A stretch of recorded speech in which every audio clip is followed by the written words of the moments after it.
Bonjour à tous. Aujourd'hui, le docteur Okor va nous faire une présentation sur le thème du délire chez les patients hospitalisés. Et allez-y, vous pouvez commencer, docteur Renard. Bonjour à toutes, bonjour à tous. Je m'appelle Kof Renard. C'est encore un plaisir de participer aux séances de présentation hebdomadaire avec HME. Euh, je vous souhaite à vous tous une bonne année nouvelle.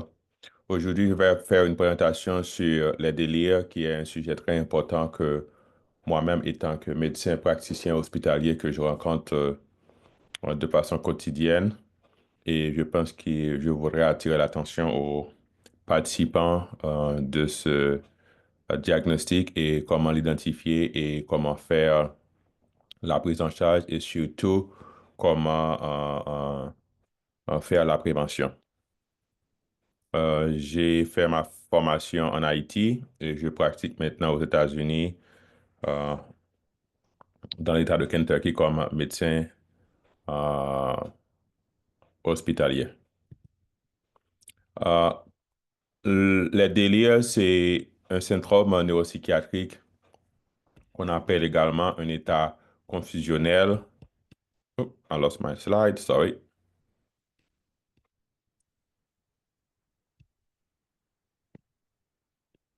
Euh, We're still seeing them on the Zoom. yeah, yeah, OK. C'est un syndrome neuropsychiatrique qui se présente comme un état confusionnel. Des fois qu'on dit que c'est le système nerveux central qui ne fonctionne pas et qui est surtout rencontré chez les patients hospitalisés qui sont malades et des fois qui est souvent diagnostiqué comme un problème psychiatrique qui n'était pas présent chez le patient au moment de l'admission.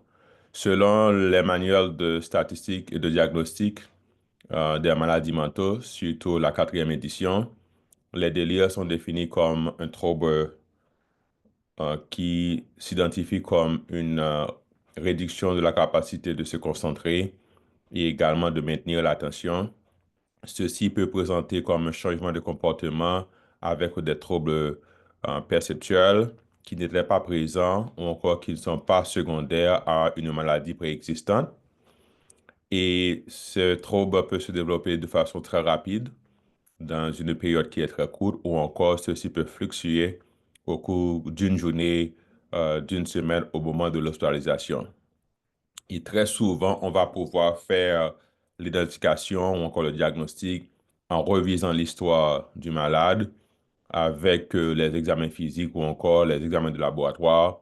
En combinaison, ou encore de façon isolée, peuvent vous aider à identifier les causes qui pourraient contribuer au développement du délire, encore des délires.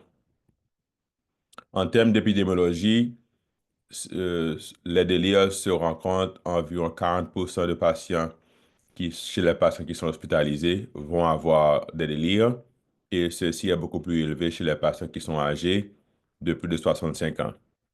Dans les services d'orthopédie, on rencontre des délires chez les patients qui ont été opérés pour une fracture de la hanche et que ce soit par les interventions chirurgicales elles-mêmes ou encore avec les douleurs, ces patients qui sont restés immobilisés après leur intervention peuvent être à risque pour développer des délires. Dans les services de soins intensifs, que ce soit le service de soins intensifs chirurgicaux ou encore médicaux, environ 30% de ces patients vont avoir des risques de délire. Encore une fois, les interventions chirurgicales, les médicaments qu'on va utiliser, les sédatifs, les opioïdes, peuvent poser un risque de délire pour ces patients. Et dans les services de en médecine interne, c'est environ 20% de ces patients qui sont hospitalisés de plus de 2 à 3 jours peuvent avoir un risque pour avoir les délires. Et environ 15% des patients qui sont dans les services de chirurgie générale. Donc, l'hospitalisation de par elle-même, que ce soit par les interventions qu'on va appliquer, que ce soit par les différents types de médicaments qu'on va utiliser, peuvent placer ces patients au risque de développer des délires. Les caractéristiques cliniques qu'on va surtout identifiés, les symptômes peuvent se développer très rapidement à partir des heures ou encore des jours. Et ceci va se caractériser par une fluctuation de l'état de la conscience. Et des fois, les parents peuvent vous dire que le patient était complètement normal ce matin. Et quand ils appellent le patient, ou encore quand ils retournent dans l'après-midi, ils vont réaliser que les patients, ou encore le patient est complètement confus. Donc, c'est un changement, c'est surtout la fluctuation de la conscience. Et les patients vont avoir un problème de maintenir leur attention. Ils peuvent être très agités ou encore hyper somnolents. Donc, il y a une forme combative, il y a une forme où le patient est très somnolent. Ils vont avoir un état émotionnel qui est très labile, qui fluctue également, et même avoir des troubles cognitifs qui vont se développer au moment des heures ou encore de la journée. Donc, c'est l'évaluation du patient de façon prolongée ou encore au cours d'une journée ou encore des jours qui peuvent, surtout si le patient est pris en charge par le même staff, le même médecin, euh, euh, l'équipe soignante, pendant 1 à 2 jours, on va pouvoir identifier qu'il y a un changement, encore qu'il y a une fluctuation. Des fois, le diagnostic est retardé si vous avez des médecins ou encore des euh, personnels soignants qui changent avec différents chiffres. Ils peuvent ne pas pouvoir identifier comment était le patient ce matin et comparer avec les changements qui vont se développer au cours des heures ou encore au cours des jours. Les troubles cognitifs vont surtout se présenter avec des troubles du langage. Un patient qui était complètement normal au moment de la mission va avoir des problèmes de communication, que ce soit de former des phrases appropriées, de s'exprimer ou encore de placer des demandes. Les patients, par exemple, pourront avoir ce qu'on appelle la dysgraphie, c'est-à-dire ils auront des problèmes de transformer leurs pensées ou encore de les écrire pour faire une requête. Ils vont avoir également un langage qui peut être incohérent, désorganisé et des problèmes de la mémoire, surtout de la mémoire récente. Ils peuvent être désorientés, ne pas pouvoir s'identifier où il est, les personnes, le temps et les lieux. Et très souvent, ces patients vont également avoir des troubles de perception, surtout des hallucinations visuelles qui sont beaucoup plus communes, et également des hallucinations auditives. Les différents types de délire qu'on va rencontrer, c'est la forme hyperactive. C'est-à-dire, c'est un patient qui est très agité, un patient qui est combatif ou encore qui ne coopère pas avec le traitement indiqué. Ces patients, des fois, peuvent apparaître qu'ils répondent à des stimuli internes ou encore les patients vont avoir un problème d'attention et il est très difficile de prendre soin, de fournir des soins parce qu'ils ne vont pas coopérer, ils vont être très combatifs. Très souvent, ceci va alerter le staff ou encore l'équipe soignante parce que le patient ne coopère pas avec le traitement indiqué. Et il y a une forme qui est hypoactive.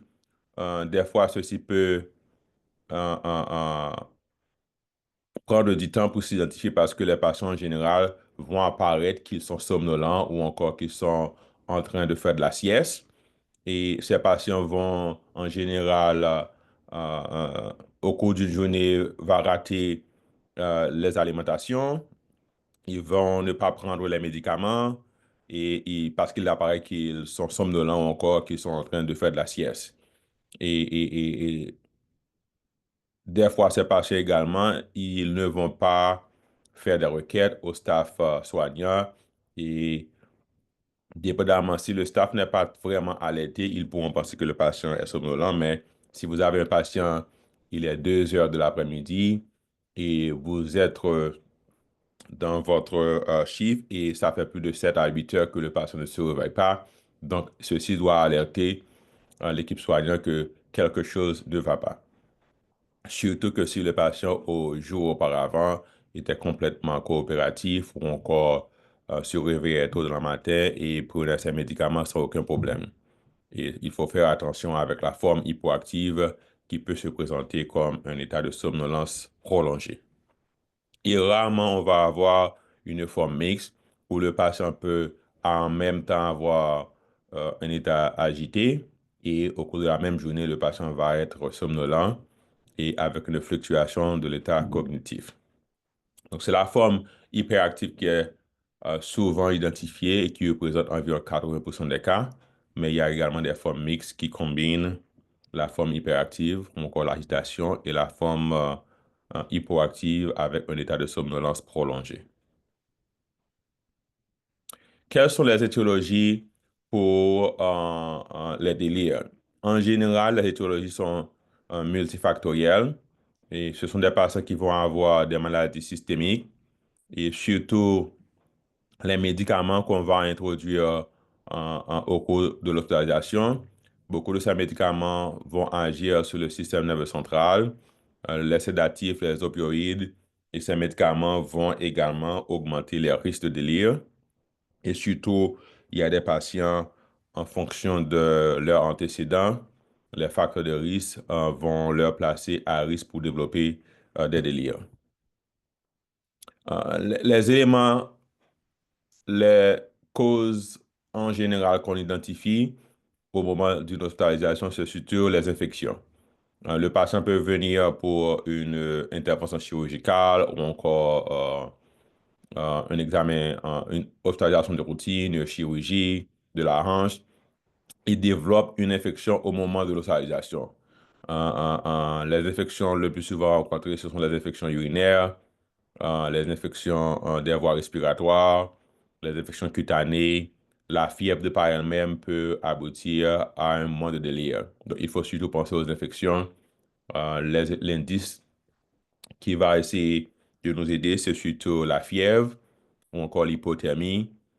Et également, si vous avez accès aux éléments paracliniques, un patient qui développe une leucocytose sans pouvoir avoir des symptômes localisés, il faut penser surtout aux infections. Et les troubles électrolytaires, principalement l'hyponatrémie, l'hypernatrémie, ces patients en général, dépendamment de la chirurgie, vont se placer sur une diète restrictive et on peut avoir une diminution de l'apport liquidien qui va aboutir à une déshydratation. Il faut penser aux troubles électrolytiques et les problèmes endocriniens, principalement l'hypoglycémie ou encore l'hyperglycémie, peut aboutir au délire. Les patients qui ont été sur les corticosteroïdes de façon prolongée, maintenant qui sont hospitalisés, peuvent aboutir à une crise adrénalienne et se présenter comme premier élément avec des troubles de la mémoire ou encore des troubles cognitifs. Les patients qui ont déjà des problèmes hépatiques comme la cirrhose peuvent développer une encéphalopathie hépatique, donc on pourrait mesurer avec l'examen clinique s'ils ont des astériciques ou encore si vous avez accès au test d'ammonia, on pourrait penser à ce diagnostic. Les patients qui ont des problèmes de rein, d'insuffisance rénale, déjà encore, s'il y a des troubles restrictifs, il y a un apport liquidien restrictif, ils peuvent développer une insuffisance rénale aiguë ou encore une insuffisance aiguë sur un tableau chronique. Donc, on doit penser à l'encéphalopathie urémique. Et les patients qui ont eu des chirurgies abdominales, des fractures costales, peuvent développer des problèmes respiratoires, que ce soit l'infection, l'hypoxémie, les patients avec des antécédents de bronchonephropathie chronique obstructive ou encore de l'asthme peuvent être à risque pour avoir des infections.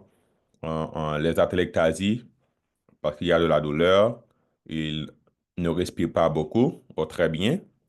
Donc, tous ces patients peuvent, euh, en dé- à partir de leurs antécédents ou encore à partir du type de chirurgie ou encore d'intervention, peuvent être à risque pour développer les délires.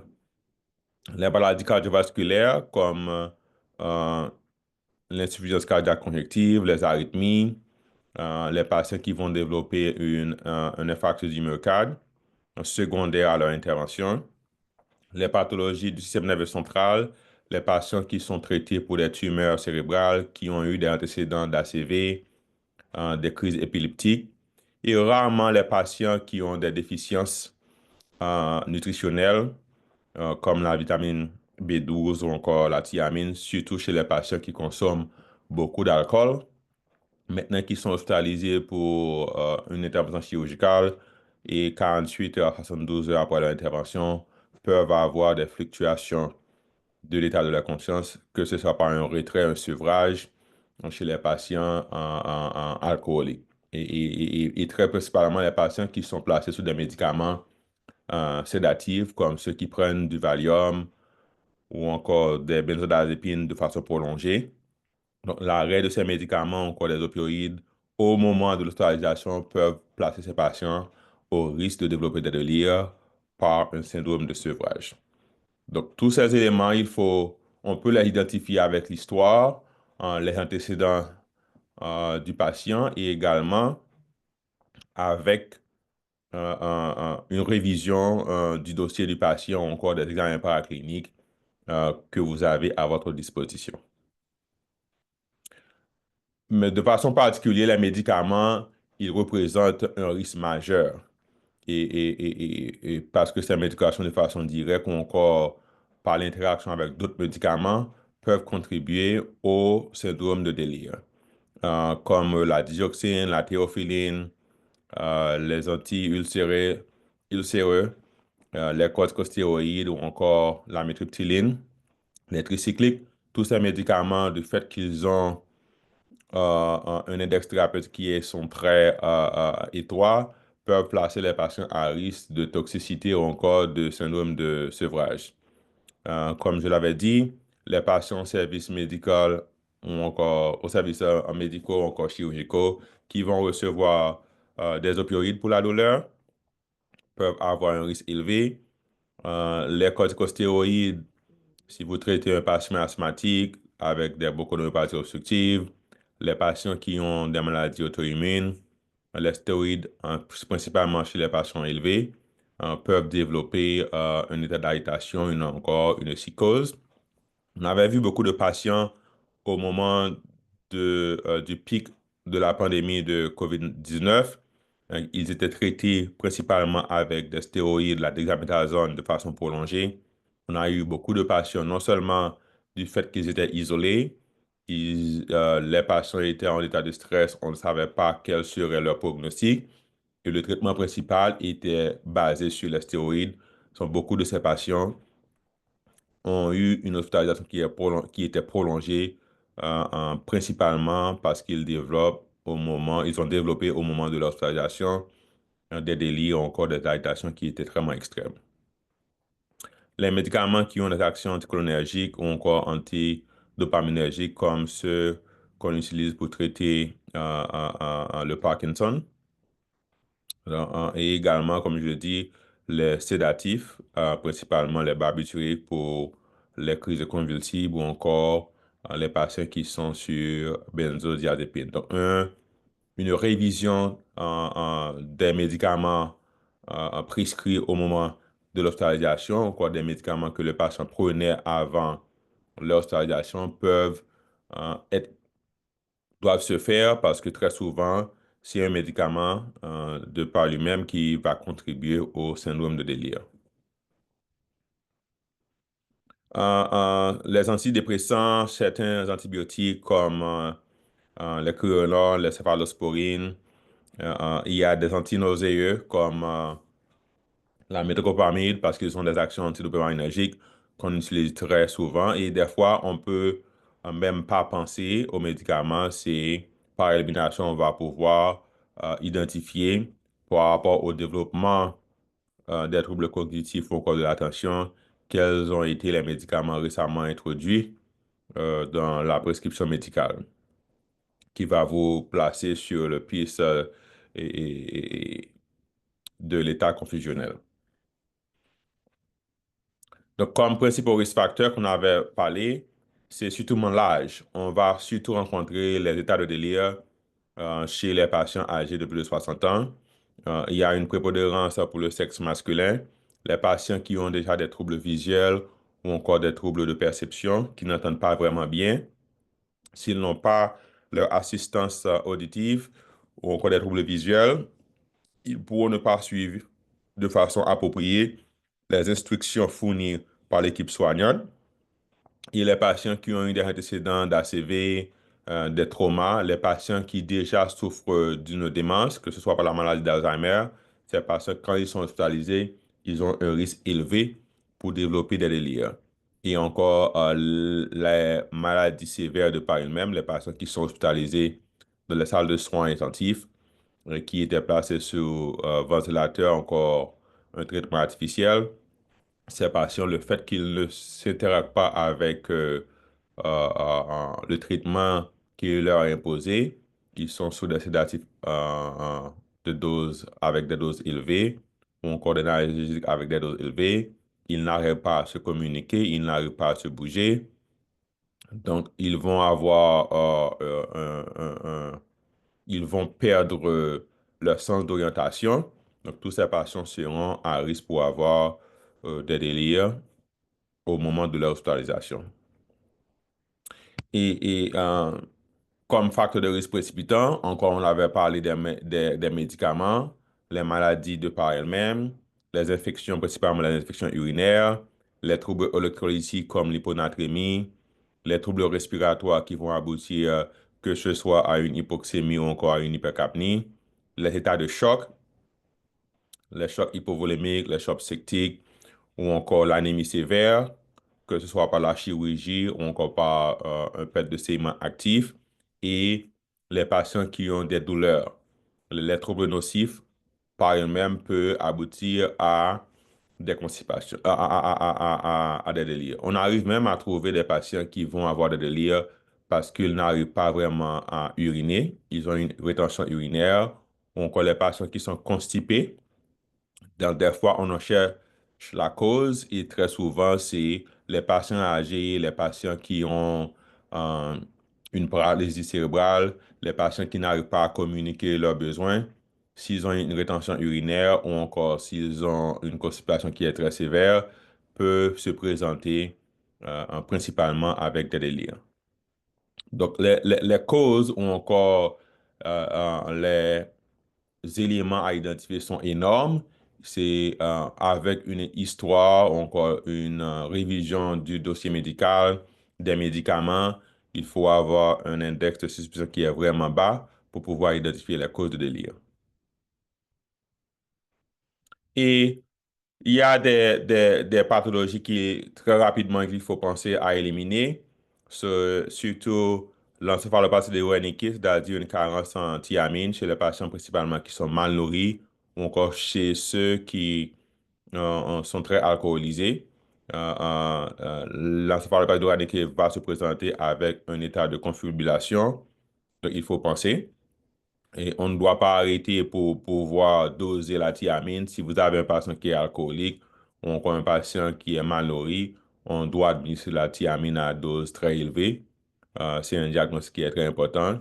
Les patients qui ont une hypoxémie sévère, que ce soit par la télectasie, la pneumonie ou encore une exacerbation de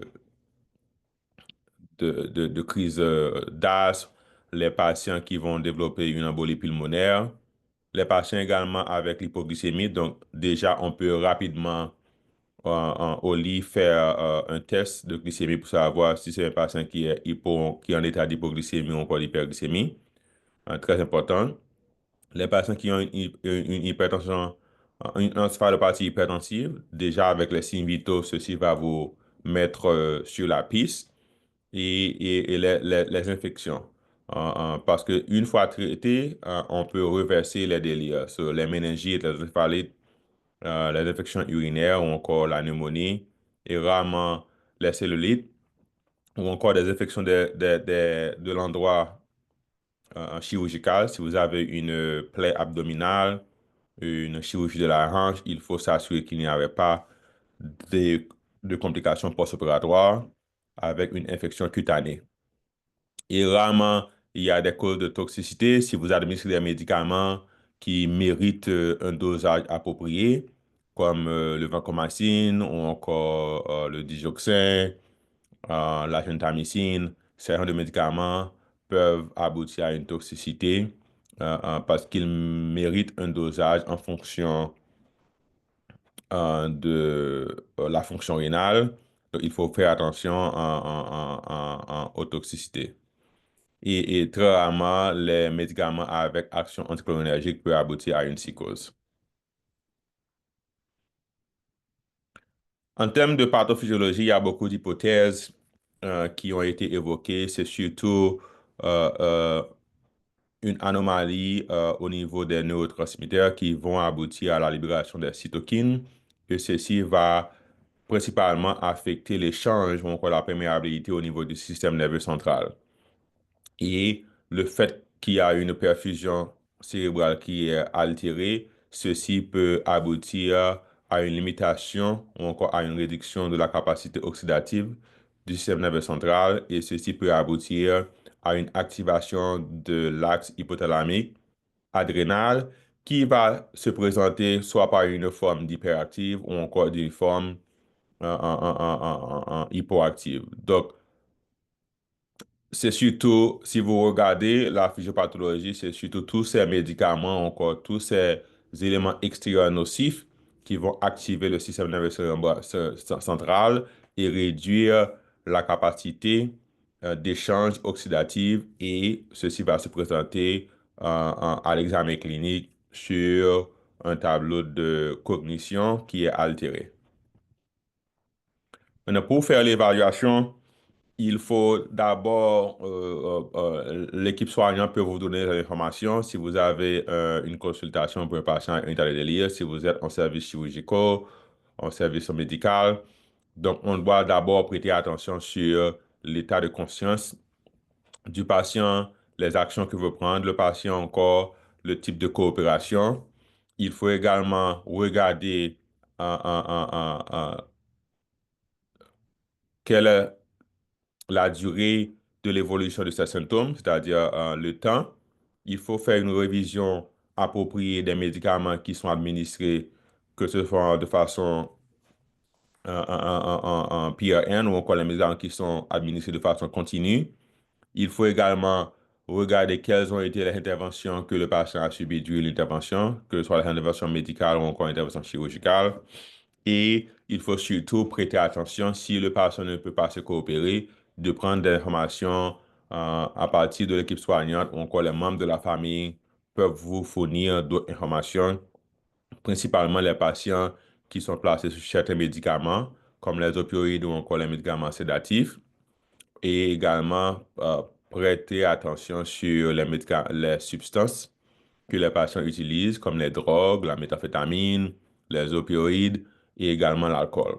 Parce que les patients ne peuvent ne pas vous fournir cette information. Donc, la révision du dossier médical, l'histoire, l'examen physique ou encore questionner les membres de la famille peut vous donner des indices qui vont vous aider à retrouver la cause ou encore les causes sous-jacentes pour les délires. On peut également réviser les examens paracliniques de laboratoire, les radiographies, les signes vitaux. Et quand vous examinez le patient, il faut prêter attention surtout sur l'attention du patient, leur capacité de se concentrer. Est-ce que ces patients sont éveillés? Comment est leur état émotionnel? Et est-ce qu'elles peuvent suivre des instructions appropriées et également évaluer leur mémoire récente? Et des fois, le patient peut apparaître à avoir un examen normal au moment de la première évaluation, mais si vous retournez dans quelques heures, vous pouvez voir et comparer comment a été le patient avec l'évolution du temps. Et il n'y a pas vraiment de test qui est sensitif pour pouvoir faire le diagnostic, mais des fois, on peut faire des examens mentaux, un examen mental et très rapide au lit du patient. On peut demander aux patients de compter, dépendamment de leur niveau d'éducation, de faire des additions ou encore des soustractions en soulevant, en faisant un retrait de 7. Donc, on peut dire au patient de faire une soustraction. Si je vous donne 100 mangues et je vous demande de retirer 7, quel est le résultat et continuer pour pouvoir voir. Non seulement ceci va vous donner une idée de leur capacité de suivre l'instruction, et également ils peuvent exécuter cette instruction et pour juger leur réponse. L'élément qui est important, c'est l'orientation. Juste demander au patient s'il reconnaît où il est, dans quelle ville, on connaît quel hôpital, quelle est la date.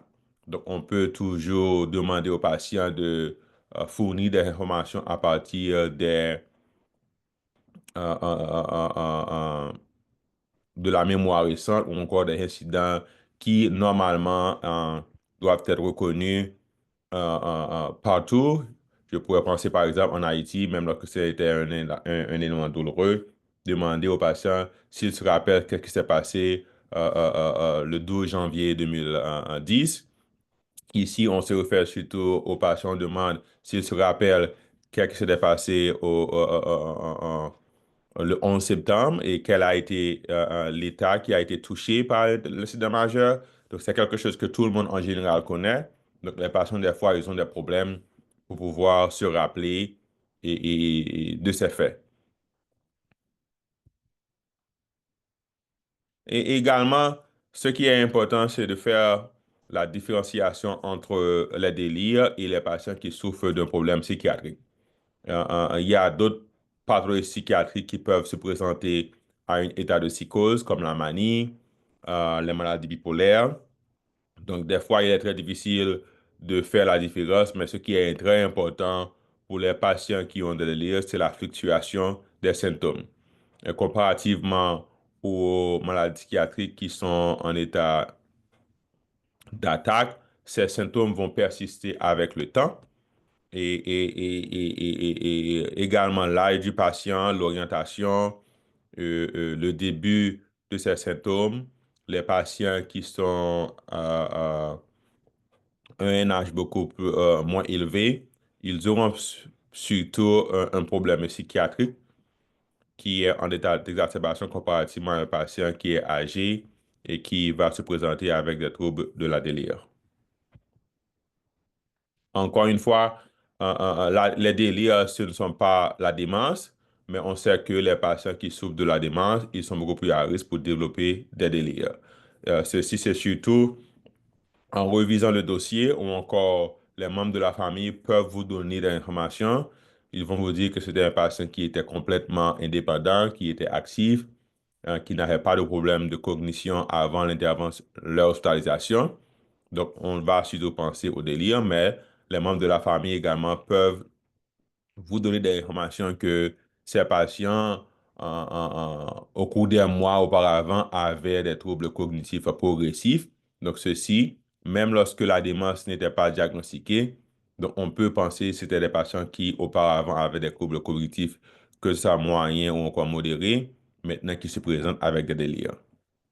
Donc, les patients qui ont la démence est chronique, alors que le délire, c'est des troubles récents, aigus, et qui fluctuent principalement au moment de leur hospitalisation. On se connaît bien que les patients qui ont des problèmes mentaux ou encore qui ont de la démence, ils seront beaucoup plus à risque pour développer de la délire, encore des délires au moment de leur hospitalisation. Encore, de faire la différence avec la schizophrénie. Donc, là encore, l'histoire médicale, une révision du dossier médical ou encore les membres de la famille vont vous donner des informations par rapport encore des médicaments que le patient prenne, s'ils sont en suivi avec un psychiatre ou un médecin traitant, peuvent vous donner que ce sont des patients qui avaient de la schizophrénie, maintenant qui se présentent avec des hallucinations auditoires. On pourrait penser que c'est une crise schizophrénique comparativement à des délires. Ici, on utilise beaucoup de mnémoniques qui pourraient vous donner une idée aux différentes pathologies qu'il faut penser quand on parle des délires, on utilise ce qu'on appelle IWASH-TEF. Ah, donc, je ne sais pas s'il y a une mnémonique en français qu'on utilise. Donc, ceci va vous donner une idée des encore des principaux éléments encore diagnostiques qu'il faut surtout penser quand vous êtes en présence de patients que vous avez une suspicion de délire. C'est d'abord les infections. On avait parlé des infections urinaires, de la pneumonie, des infections cutanées, les syndromes de retrait avec les opioïdes, les benzodiazépines ou encore les patients qui consomment beaucoup de substances illicites, de l'alcool très principalement, les troubles métaboliques aigus, encore l'hyperglycémie, l'hypo et l'hypernatrémie peuvent aboutir au délire. Les patients qui sont souffrent de traumas, les traumas physiques, émotionnels, les traumas au rapport avec les chirurgies, ils sont surtout à risque. Les patients qui ont des troubles au niveau du système nerveux central, l'hypoxémie, que ce soit par les infections ou encore les patients qui ont des antécédents de pathologie pulmonaire, les carences nutritionnelles, principalement la thiamine, les troubles endocrinologiques, l'hypoglycémie, l'hyperglycémie, les patients qui souffrent de problèmes de pathologie de la surrénale, et les problèmes vasculaires. Très rarement, il y a des patients qui souffrent d'un accident cérébrovasculaire qui va se présenter avec un état de délire. Les toxines, dépendamment là où vous pratiquez, si c'est un patient qui consomme quelque chose qui n'était pas approprié. Et rarement, on va penser aux patients qui sont intoxiqués par les métaux lourds. Donc ici, on utilise la mnémonique IWASH-TEF qui va vous donner un indice des éléments qu'il faut surtout regarder quand vous êtes en présence de patients qui souffrent de délire. Le traitement, c'est surtout d'identifier la cause sous-jacente. Parce que c'est un tableau syndromique qui est énorme. Donc, il faut surtout identifier la cause sous-jacente et rectifier. Et si c'est un patient qui a une infection urinaire, on doit traiter l'infection. Si c'est un patient qui est déshydraté, on doit apporter un apport liquide. Si c'est un patient qui a une douleur qui n'est pas contrôlée, ou encore si un patient qui reçoit trop d'opioïdes, on doit faire un retrait à ces médicaments. Si c'est un patient qui est constipé ou encore qui a une rétention urinaire, il faut s'assurer d'administrer des laxatifs ou encore des suppositoires ou encore pour évacuer la vessie. Mais il est surtout important de faire la prévention. Il y a des protocoles ici qui sont établis. Une fois que vous avez des patients qui est âgé, qui a des problèmes mentaux, ou encore des patients qui en souffrent de la démence, les patients qui vont venir pour une intervention chirurgicale, donc il y a des interventions qu'on institue de façon automatique. L'équipe soignante est en place de façon automatique pour essayer de minimiser les risques de développement de délire parce que une fois le délire est identifié ou encore le délire commence, ceci prend des fois jusqu'à une semaine. J'ai eu des patients qui ont eu près de 2 semaines avec des changements de cognition fluctuatifs qui va prolonger leur durée d'hospitalisation et peut aboutir à beaucoup de complications. Donc, les interventions préventives sont très conseillées et pour instituer chez les patients qui ont des risques et surtout les interventions au moment, autour de l'environnement, c'est-à-dire il faut fournir à ces patients des éléments qui vont leur aider de maintenir leur orientation, c'est-à-dire avoir un calendrier, avoir un réveil. Des fois, on a les photos des membres de la famille. Les patients doivent avoir encore une exposition avec le soleil, la ventilation, leur placer et dans un espace où ils peuvent avoir accès avec des portes ou encore des fenêtres. Et il y a des patients des fois on doit s'assurer qu'ils euh, ont un nombre d'heures de sommeil approprié, c'est-à-dire il faut essayer de minimiser les interruptions nocturnes. Donc, c'est pas important de réveiller un patient à 1 heure, 2 heures du matin qui était en train de dormir pour donner des médicaments qui ne vont pas vraiment changer le prognostic. Donc, le timing des médicaments qu'on administre peut également aider. Et il faut surtout réorienter le patient, la mobilisation fréquente des patients. Donc, un patient qui a une chirurgie de la hanche, un patient qui a une chirurgie abdominale, très rapidement, si vous avez des assistances avec des thérapeutes ou encore des membres de la famille, l'équipe soignante, il faut mobiliser ces patients. Parce qu'un patient qui est alité, après 2 ou 3 jours, le risque pour avoir un délire, ou des délires sont très élevés. Donc, c'est surtout les orientations, les réorientations, la communication avec les membres de la famille et le patient, et essayer de minimiser les interruptions, la mobilisation rapide ou encore l'intervention, la mobilisation précoce, pas précoce, la mobilisation immédiate après l'intervention. Tout ceci, ces éléments peuvent aider à minimiser le développement de délire. Également, il faut essayer de minimiser les médicaments psychoactifs. Euh, et très rarement, si le patient pose un risque pour le personnel soignant, encore pour lui-même, même lorsqu'on arrive à identifier la cause, ceci peut prendre du temps pour reverser ce délire. On peut surtout utiliser des médicaments qui pourraient minimiser l'agitation. Le seul médicament qui, en général, est recommandé, encore une c'est prouvé pour pouvoir aider au traitement des délires. C'est surtout dans la forme en hyperactive, c'est l'halopéridol qu'on va utiliser, que ce soit par voie intraveineuse ou encore par voie intramusculaire. Et il a une action rapide, entre 5 à 20 minutes. Et des fois, on peut même faire des doses nocturnes ou encore des doses administrées de façon appropriée au cours de la journée, pendant 2 ou 3 fois par jour. Il faut sûrement s'assurer qu'il n'y a pas d'interaction avec d'autres médicaments.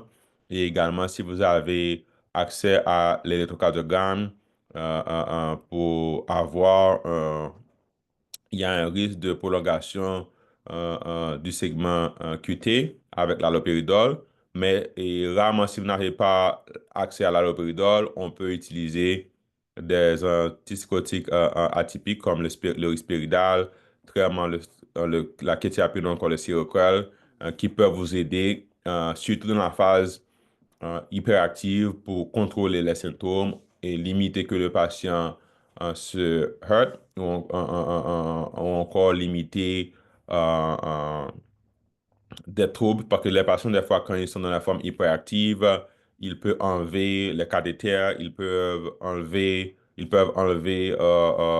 voies veineuses et même refuser des traitements. Donc, c'est pour cela qu'on utilise l'halopéridol pour essayer de calmer le patient tout en ceci va vous donner du temps pendant que vous identifiez encore essayer de traiter la cause sous-jacente. Et en général, et une fois identifié, si c'est identifié de façon rapide, vous espérez au moins de 24 temps avec une réévaluation que le patient peut retourner à un état normal encore comparatif avant leur hospitalisation.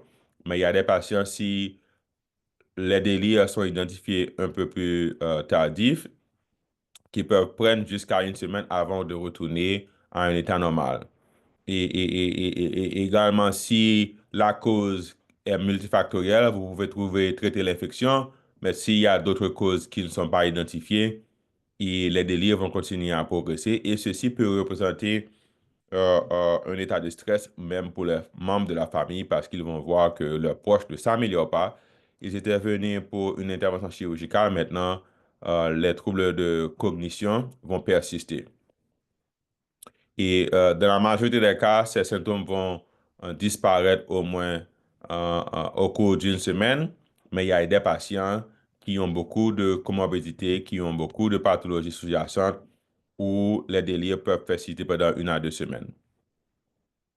Et il y a des patients, surtout les patients qui sont âgés ou encore les patients qui ont eu des troubles sous-jacents comme la maladie d'Alzheimer, ils vont retourner à un état comparatif, mais peut-être ne pas retourner à un état de base auparavant.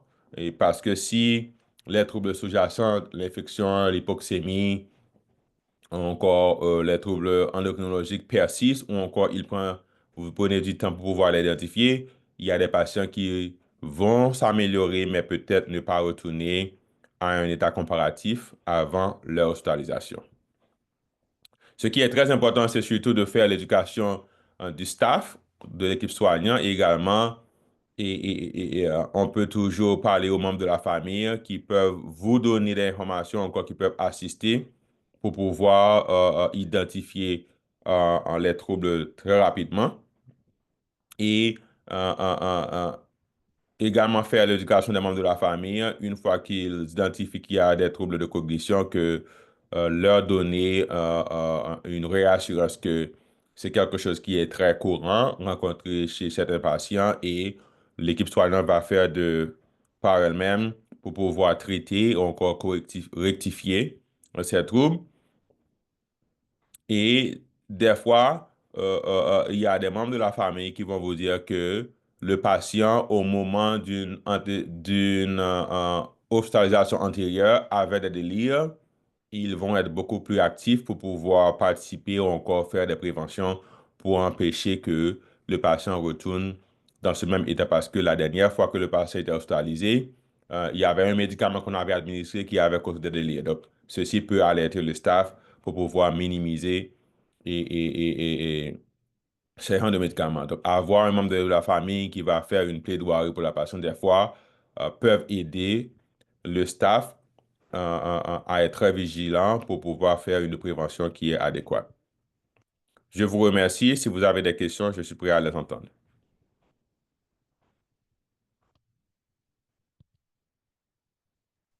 Merci, docteur Renard. Et est-ce qu'il y a des questions?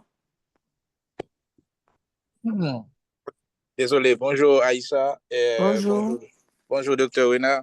Bonjour. Je suis le docteur Exen Joseph, mon cher, c'est un plaisir de vous suivre. Donc, on a eu certains échanges par email concernant les corticostéroïdes. Maintenant, je vais intervenir concernant le délire. Donc, à vous entendre, Croft, j'ai comme l'impression que le délire, donc, fait, tous les patients hospitalisés sont à risque de présenter cette complication, si je comprends bien. Tout à Maintenant, fait. oui, voilà. Donc, ma question, c'est est-ce que normalement, on ne devrait pas avoir des instructions générales dans toutes les institutions hospitalières en vue de faire la prévention? Parce que presque tous les patients sont à risque. Il y a presque tous les patients à risque, mais comme je vous l'ai dit, les patients âgés, les patients avec des troubles de la démence, ils sont beaucoup plus à risque. Maintenant, Mhm. ici, on institue des protocoles automatiques. Exactement. C'est-à-dire que toutes les salles vont avoir un calendrier, un réveil. L'équipe soignante s'assure qu'on tourne les patients qui sont restés au lit, que ce soit par l'intervention toutes les 2 heures. On essaie de mobiliser les patients très rapidement, surtout les patients qui ont eu des chirurgies de la hanche. Et ici, vous êtes arrivé pour une intervention chirurgicale, on fait l'intervention dans les premières 24 heures, encore le jour même. Vous allez avoir une équipe soignante, principalement une thérapeute qui va venir aider le patient à se mobiliser, même vous déplacer du lit sur une chaise peut aider. Mhm. L'équipe va s'assurer que le patient a accès à ses lunettes. Si le patient a accès à how do you say that, hearing aid, si le patient c'est un patient qui n'entend pas bien, on va s'assurer que les fenêtres ou encore les portes sont restées ouvertes, qu'il y a assez de diminution dans la salle de patient et surtout l'interaction avec les membres de la famille.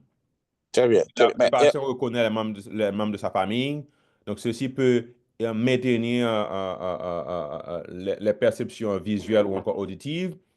Et encore au cours du soir, on essaie de minimiser certains médicaments parce que l'un des problèmes qui peut aboutir à la délire, c'est le manque de sommeil. Donc, Très bien. au moment de l'hospitalisation, vous administrez beaucoup de médicaments par voie intraveineuse. Le patient doit se lever pour aller uriner. La rétention urinaire, les problèmes de constipation sévère, une douleur qui n'est pas vraiment traitée de façon appropriée. Donc, les opioïdes peuvent aboutir au délire, mais les patients qui ont une intervention chirurgicale majeure, qui souffrent et qui ne reçoivent pas des analgésiques ou encore appropriés, sont beaucoup plus à risque pour développer des délires. Donc, le patient, si c'est un patient qui est hospitalisé, qu'on espérait que ce patient va passer 2 ou 3 jours, maintenant, une fois le délire est établi, ces patients peuvent rester jusqu'à 1 à 2 semaines. Donc, Très bien. l'hôpital a intérêt de ne pas avoir un patient resté pendant plus d'une semaine parce que ceci, une prolongation du durée de l'hospitalisation, non seulement est néfaste pour le patient, mais également pour l'hôpital, pour l'équipe soignante. Bien, docteur Renard, si vous avez ce protocole-là préparé sur une planche, ce serait vraiment intéressant de nous faire partager ce protocole et nous, en Haïti, nous pouvons l'adapter selon l'institution dans laquelle nous travaillons. Parce que là, je vois que... Je peux toujours Ouais. vous fournir Mhm. certains éléments et encore certains protocoles qui pourraient Mhm. être adaptés en fonction Du de votre niveau de capacité. santé de notre institution. Ah. Ouais. Ce qui est important également, c'est il y a un pilier éducatif. Mhm. C'est-à-dire Mhm. que l'équipe soignante ou encore impliquer l'équipe soignante, les membres de la famille pour pouvoir faire l'identification, encore surtout la prévention. Tout à fait. Donc Surtout là, dans la forme hypomanique qui, des fois, peuvent, même ici, prendre du temps avant de faire le diagnostic. en ce sens, nous vous serions très, très reconnaissants, docteur Renard. Mais j'ai une deuxième question.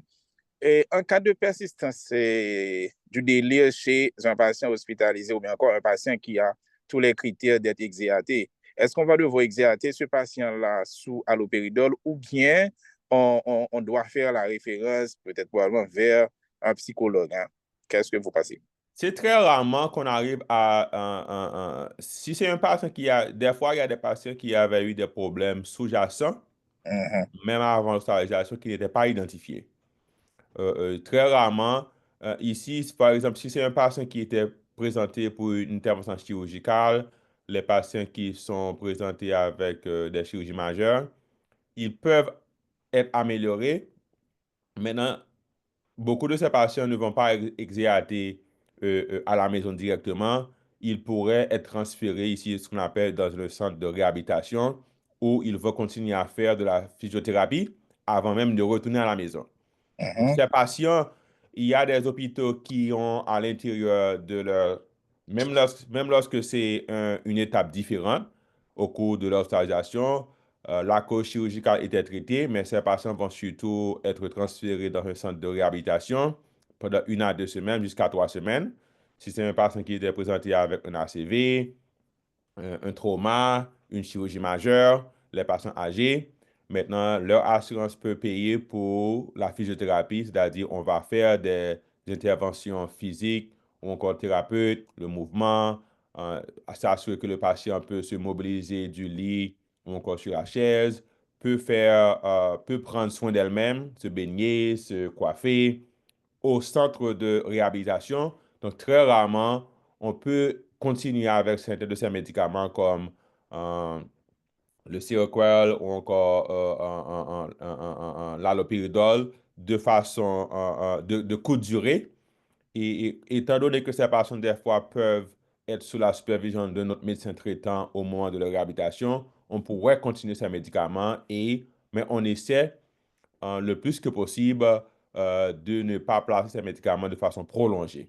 Ou à moins que c'était un patient qui avait un problème psychiatrique ou encore un problème sous-jacent qui n'était pas identifié avant leur intervention, encore avant leur hospitalisation. Et si vous n'avez assez d'indices qui vous montrent que ce patient va recevoir une bénéfice avec ces médicaments, on va les exéater avec ces médicaments. Mais Yeah, encore une fois, ouais. En fait, ce que moi-même je voudrais savoir, docteur Renard, c'est est-ce que le psychologue a un rôle à jouer dans la prise en charge d'un délire qui persiste? ici, on consulte très souvent le service de psychiatrie parce que ils, ils font partie de l'équipe traitant et des fois, ils pourraient peut-être ils ont beaucoup d'expérience pour gérer ces patients.